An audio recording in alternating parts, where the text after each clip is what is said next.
शिवपुराणातील महादेवाचे शीघ्र मनोकामना पूर्ण होण्यासाठी काही उपाय. नंबर 1.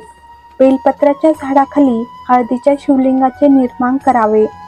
त्याची पूजा करून तुपाचा दिवा लावून भगवान शिवाच्या त्याच हळदीचे शिवलिंगाचे तिलक आपल्या हृदयाला कंठापाशी त्या तिलकाला लावावे.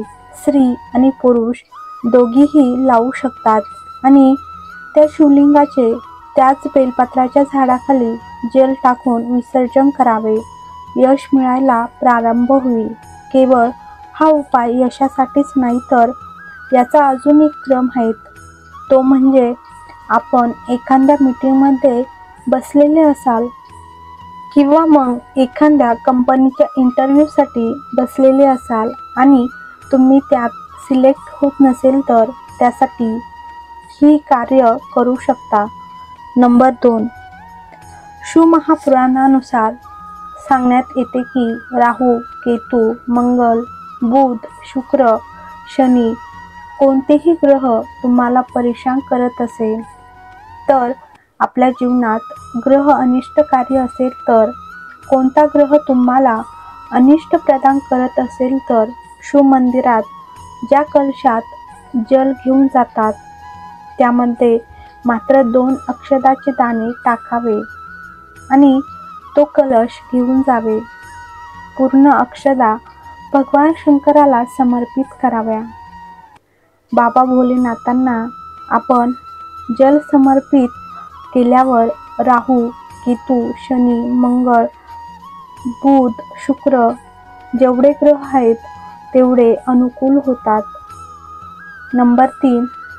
गाईच्या तुपाने शिवलिंगाला स्नान घातले तर किंवा मग तुपाचा अभिषेक केला तर आपल्या परिवाराला आनंद प्राप्त होतो, वंशवृद्धी प्राप्त होते. नंबर 4.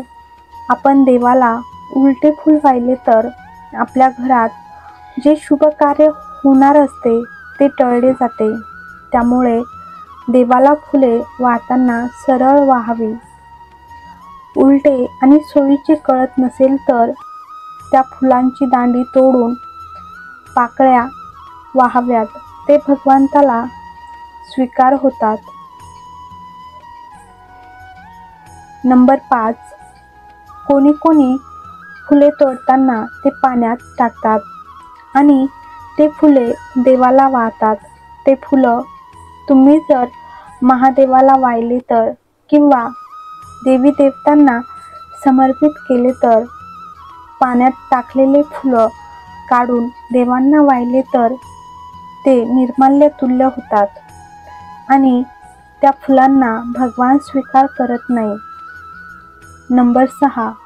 तांब्याच्या प्लेटमध्ये चंदन ठेवले असेल तर ते आपण देवतांना लावले तर ते चामड्यासमान असतात. त्यामुळे तांब्याच्या प्लेटमध्ये ठेवलेले चंदन कोणत्याही देवताला लावत नाही. नंबर 7. घरात संपदा लक्ष्मी येत नसेल तर, व्यापार व्यवसाय चालत नसेल तर, नोकरी लागत नसेल तर, खूप तकलीफमध्ये असेल तर 7 बेलपत्र घेऊन केशराला घासून चंदन बनवावे व बेलपत्राच्या मधल्या पानावर ओम लिहावे आणि खालच्या दोन्ही पानांवर एकावर आदिशक्ती जगदंबा माता च्या नावाने केशराची बिंदी लावावी आणि दुसऱ्या पानावर श्री गणेश आणि रिद्धिसिद्धी नावाची केशराची बिंदी लावावी.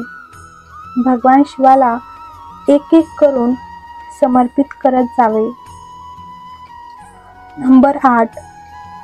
1 लोटा जल भगवान शिवाला समर्पित केले तर आपल्या 71 पिढ्या तरल्या जातात. नंबर 9.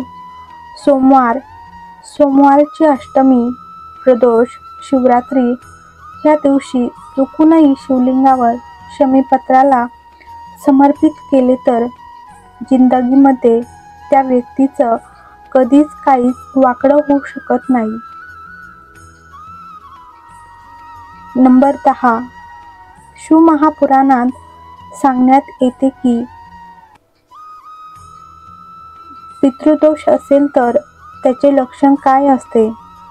घरात अशांतता, घरात 4-5 लोक राहत असतील तरी पण छोट्या छोट्या गोष्टींवरून क्लेश होत असेल, समजावे की पितृदोष आहेत. पितृदोष असेल तर घरातील व्यक्ती 1 रुपया कमावून आणतो आणि 1.25 रुपये खर्च करतो. खूप पैसे येतात पण हातात दिसतच नाहीत. समजून जावे की पितृदोष आहेत. नंबर 11. शमी वृक्षाची निर्मिती उमा आणि महेश या दोन्हींच्या मिलनाने झाली. दोन्हींच्या नयन अश्रूतून शमी वृक्षाची उत्पत्ती झाली. सर्व वृक्षामध्ये श्रेष्ठता दिली जाते. 33 कोटी देवतांच्या पूजामध्ये शमीचे पत्ते वाहिले जातात. शमीपत्र कोणत्याही देवताला समर्पित केले जाते.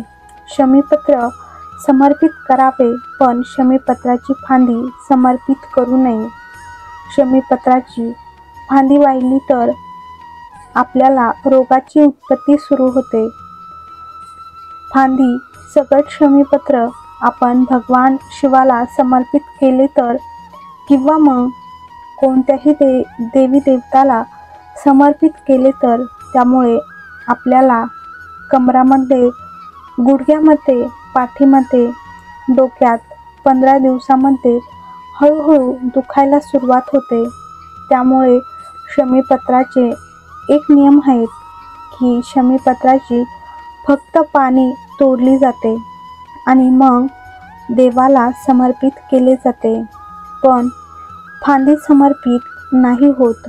बेलपत्राची फांदी जरी समर्पित केली तरी ती स्वीकार होते, पण शमीपत्राची फांदी स्वीकार होत नाही.